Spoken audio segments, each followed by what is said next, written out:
Assalamualaikum warahmatullahi wabarakatuh. Selamat pagi anak-anak. Bagaimana kabar kalian hari ini? Semoga kalian selalu sehat ya. Di pertemuan sebelumnya kita telah membahas tentang klasifikasi makhluk hidup. Hari ini kita akan membahas tentang klasifikasi materi. Nah, sebelum itu kalian siapkan alat tulis dan buku IPA kalian ya. Simak video ini dan tetap semangat.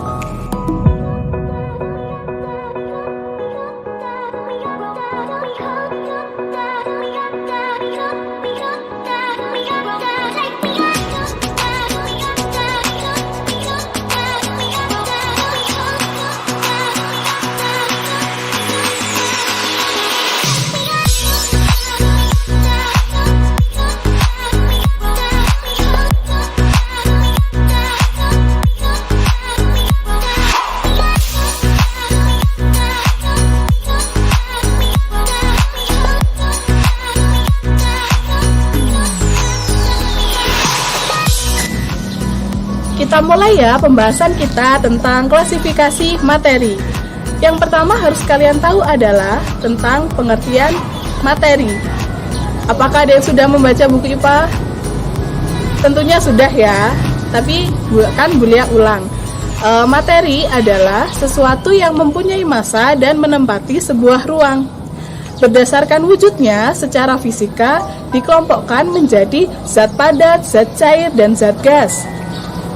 Tentunya, Bulia harap kalian sudah mengerti materi ini ya, karena di SD sudah pernah dibahas tentang zat padat, zat cair, serta zat gas. Apakah ada yang tahu contoh zat padat? Ya, betul sekali, ada kayu, ada emas, ada besi, dan lain-lain. Kemudian, contoh zat cair adalah air, minyak, bensin, dan lain-lain. Kemudian untuk contoh zat gas adalah udara, asap, dan uap air. Kita lanjutkan pembahasan kita tentang perbedaan sifat zat. Tadi kan sudah dijelaskan bahwa zat dibedakan menjadi zat padat, zat cair, dan zat gas. Kita cari perbedaan untuk zat padat, zat cair, dan zat gas ya. Untuk perbedaan yang pertama adalah bentuk. Nah, pada zat padat bentuknya tetap, sedangkan pada zat cair bentuknya berubah sesuai wadah. Sedangkan pada zat gas dia memiliki bentuk yang berubah sesuai ruangannya. Kemudian untuk perbedaan yang kedua adalah volume. Pada zat padat dan zat cair dia memiliki volume yang tetap, sedangkan untuk zat gas dia memiliki volume yang selalu berubah-ubah. Perbedaan yang ketiga adalah jarak antar partikel. Nah, pada zat padat dia memiliki jarak antar partikel yang sangat rapat. Sedangkan pada zat cair dia memiliki jarak antar partikel lebih renggang daripada zat padat. Sedangkan pada zat gas dia memiliki jarak antar partikel yang sangat renggang dibanding zat cair. Kemudian untuk perbedaan selanjutnya adalah partikel zat pada zat padat tidak dapat bergerak bebas. Sedangkan pada zat cair dia bergerak bebas namun terbatas. Sedangkan pada zat gas dia bergerak dengan sangat bebas. Nah, semoga kalian memahami apa yang boleh jelaskan tadi ya. Oke anak-anak, selanjutnya kita akan membahas mengenai pengelompokan materi berdasarkan komposisi secara kimia. Berdasarkan komposisi secara kimia, materi dibagi menjadi dua. Yang pertama adalah zat tunggal dan yang kedua adalah campuran. Untuk zat tunggal akan dibagi lagi menjadi dua. Yang pertama adalah unsur dan yang kedua adalah senyawa. Untuk campuran nanti juga akan dibagi menjadi dua. Yang pertama adalah campuran homogen dan yang kedua adalah campuran heterogen. Untuk campuran homogen contohnya nanti adalah larutan, sedangkan untuk campuran heterogen contohnya adalah koloid dan suspensi.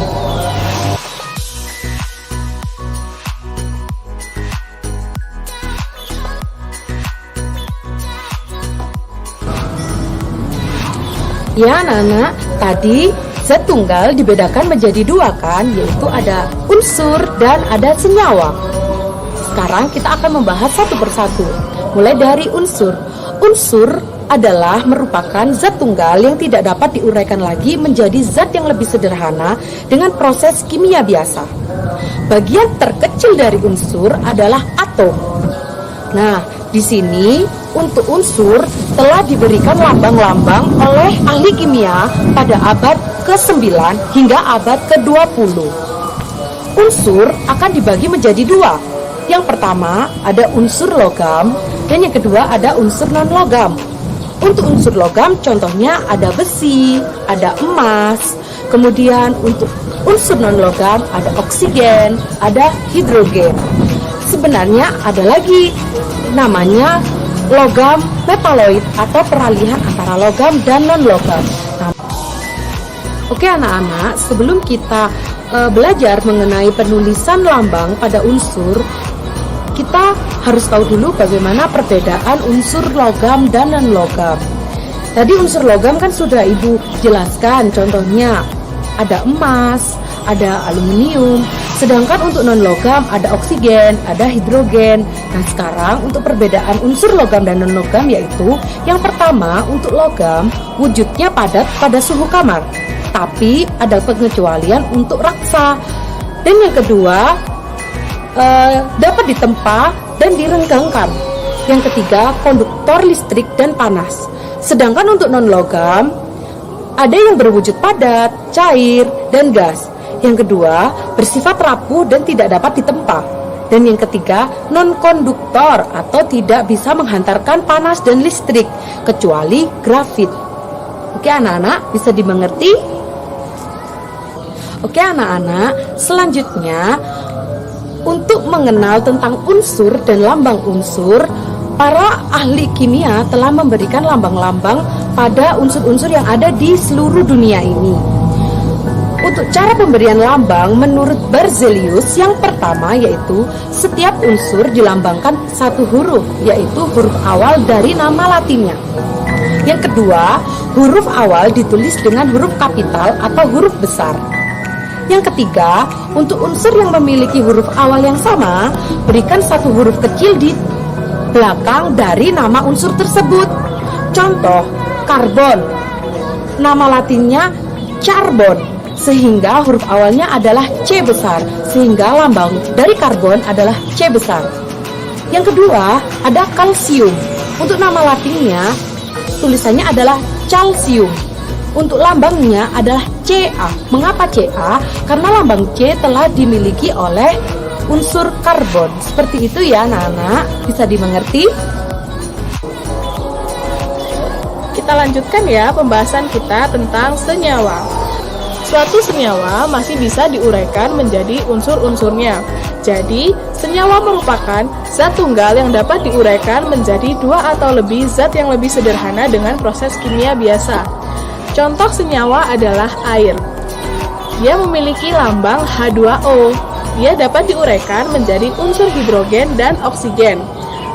Dan ada contoh yang lain yaitu garam dapur atau NaCl. Dia terdiri atas unsur natrium dan klorin. Nah, pernahkah kalian melihat ada lambang H2? Nah, dia adalah hidrogen. Apakah dia termasuk senyawa?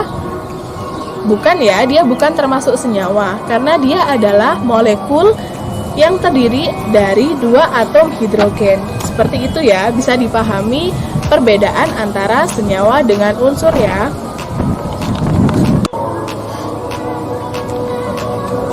Kemudian kita bahas campuran ya.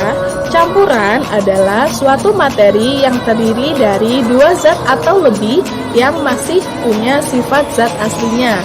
Campuran dibedakan menjadi dua, yaitu campuran heterogen dan campuran homogen.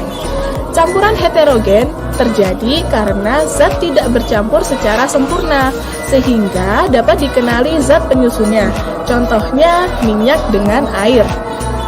Tentunya ketika minyak dengan air dicampurkan, dia tidak akan bersatu. Sedangkan campuran homogen adalah campuran yang tidak dapat dibedakan zat-zat yang tercampur di dalamnya. Terdiri dari zat pelarut dan zat terlarut. Contohnya larutan gula. Di sini gula bersifat sebagai zat terlarut sedangkan airnya adalah zat pelarutnya. Oke anak-anak, tadi sudah dijelaskan bahwa campuran itu dibagi menjadi dua, yaitu campuran heterogen dan campuran homogen. Nah, kali ini kita akan membuktikan tentang campuran heterogen. Jadi tadi campuran heterogen itu terjadi karena zat tidak bercampur secara sempurna sehingga dapat dikenali zat-zat penyusunnya. Oke, kali ini Bu Cynthia menyediakan alat berupa gelas kimia dan spatula. Sedangkan bahannya Bu Cynthia menyiapkan air, kemudian ada minyak dan santan. Nah, perlu kita ketahui bahwa campuran heterogen tadi kan dibagi menjadi dua. Yang pertama ada suspensi, yang kedua ada koloid. Sekarang kita akan melakukan percobaan mengenai contoh dari campuran heterogen yang berupa suspensi. Suspensi artinya campuran ini tidak bisa menyatu kedua-duanya. Oke, sekarang Cynthia memasukkan air ke dalam gelas kimia. Seperti ini ya. Kemudian selanjutnya kita masukkan minyak ke dalam air yang sudah dimasukkan tadi. Dan kemudian kita aduk.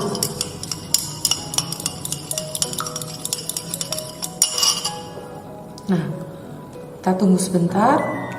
Ternyata setelah diaduk, air dengan minyak tidak mau menyatu seperti ini.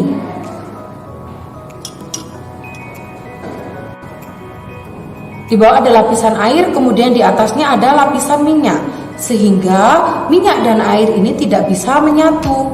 Oleh karena itu minyak dan air disebut dengan suspensi. Bagaimana? Sudah dimengerti? Nah, selanjutnya kita akan melakukan percobaan mengenai koloid. Di sini sudah disiapkan air dan santan. Pertama, Bu Cynthia akan memasukkan air terlebih dahulu. Kemudian akan dimasukkan santan.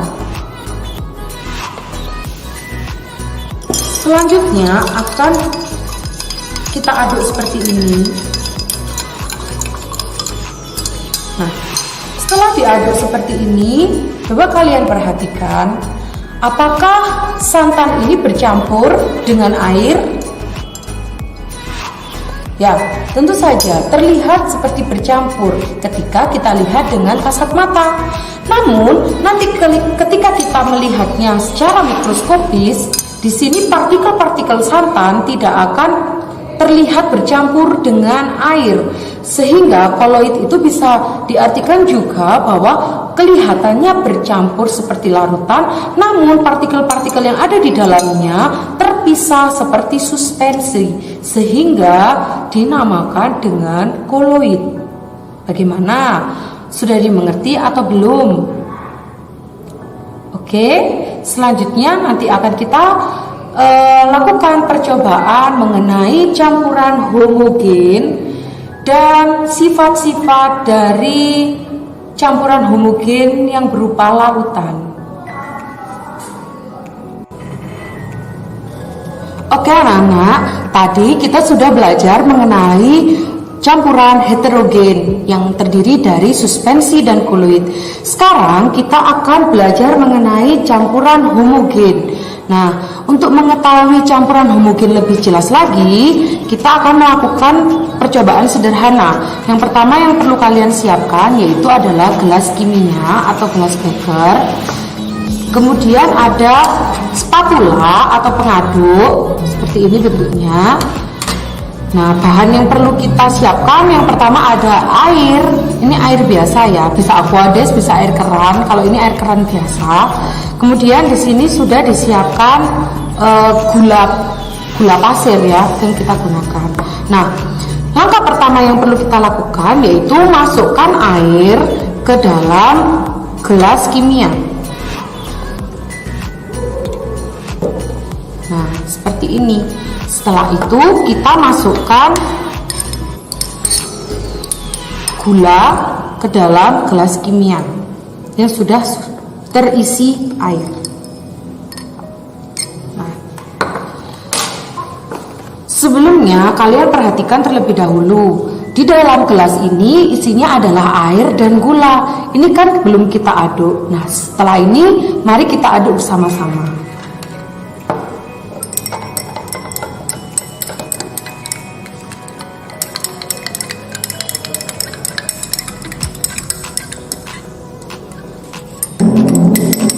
Oke.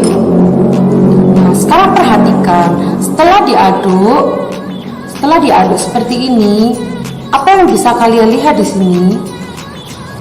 Ya, gula yang ada di dalamnya hilang kan? Hanya terlihat air saja. Beda seperti sebelum diaduk. Oleh karena itu, ini disebut dengan larutan. Jadi, untuk campuran homogen itu disebut dengan larutan. Oke? Jadi anak-anak, pengertian dari campuran homogen adalah campuran yang tidak dapat dibedakan antara zat-zat yang tercampur di dalamnya. Coba kalian perhatikan, di sini tidak bisa dibedakan antara air dan gula, sehingga campuran air dan gula disebut dengan larutan. Nah, larutan ini adalah contoh dari campuran homogen. Nah, campuran homogen tidak dapat dibedakan antara zat terlarut dan zat pelarut. Dalam larutan, ukuran partikel zat terlarut sangat kecil dengan diameter kurang dari 1 nanometer. Nah, 1 nanometer itu sama dengan 1/1 miliar meter, sehingga tidak dapat dilihat meskipun menggunakan mikroskop ultra. Dengan demikian, campuran homogen terlihat serba sama.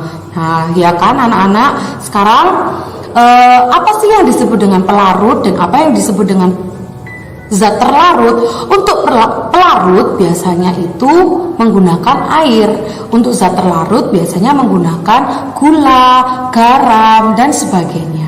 Seperti itu, sehingga dapat disimpulkan bahwa ciri-ciri dari campuran homogen yang pertama, tersusun atas zat padat yang berfungsi sebagai zat terlarut atau solut dan zat cair yang berfungsi sebagai zat pelarut atau solvent dengan ukuran yang tidak jauh berbeda. Kemudian yang kedua, campuran homogen warnanya bening dan tembus cahaya. Kemudian yang ketiga, tidak ada endapan saat didiamkan. Dan yang terakhir, zat-zat penyusun tercampur secara sempurna. Nah, bagaimana anak-anak? Dapat dimengerti ya? Kita lanjut ya. Berdasarkan sifatnya, larutan dibedakan menjadi 3, yaitu larutan asam, basa, dan garam. Nah, yang akan kita lakukan kali ini adalah kita akan menguji sifat larutan berdasarkan indikator. Indikator yang kita gunakan adalah kertas lakmus. Ada lakmus merah dan lakmus biru. Bahan-bahan yang kita gunakan yang pertama adalah larutan. Ada larutan air jeruk, air sabun, air cuka, air gula, air soda kue, dan air garam. Dan alat yang kita gunakan yang pertama adalah pipet. Pipet ini berfungsi untuk memindahkan larutan. Lalu ada gelas kimia untuk meletakkan larutan. Dan ada plat tetes ini untuk meletakkan larutan yang akan kita uji dengan kertas lakmus seperti ini.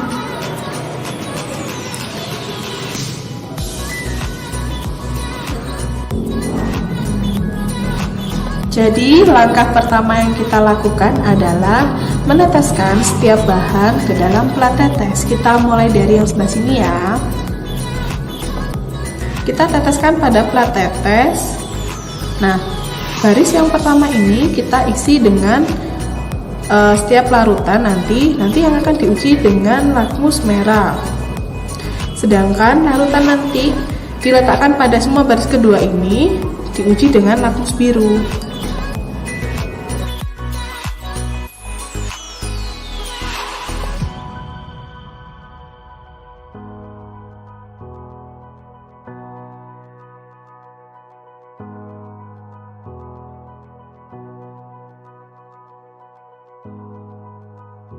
Nah, seperti ini setelah larutan kita teteskan pada plat tetes, lalu kita menguji setiap larutan dengan kertas lakmus merah dan biru. Lakmus merah kita letakkan pada baris pertama dan kertas lakmus biru kita letakkan pada garis kedua ya. Nah, setelah masing-masing larutan kita letakkan pada plat tetes sesuai dengan kertas label ini ya. Jadi ini air jeruk, ini air sabun, ini air cuka, ini air gula, air soda kue, dan ini air garam. Lalu langkah selanjutnya adalah kita meletakkan kertas lakmus merah pada baris pertama dan kertas lakmus biru pada baris kedua. Lihatlah perubahan yang terjadi atau lihatlah hasilnya ya.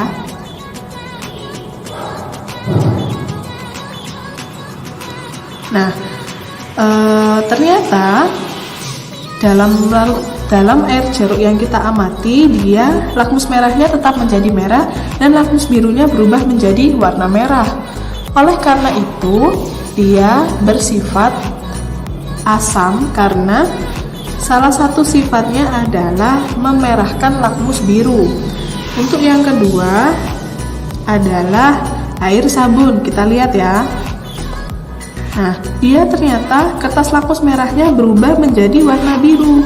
Dan ketika lakmus biru dicelupkan, dia tetap warna biru. Oleh karena itu, air sabun ini termasuk ke dalam larutan yang bersifat basa. Untuk larutan yang selanjutnya adalah air cuka. Kita masukkan kertas lakmus merah ya. Nah, dia tetap menjadi warna merah. Sedangkan ketika air cuka dimasukkan kertas lakmus biru, kita lihat ya. Nah, dia berubah menjadi warna merah. Oleh karena itu, air cuka ini bersifat asam.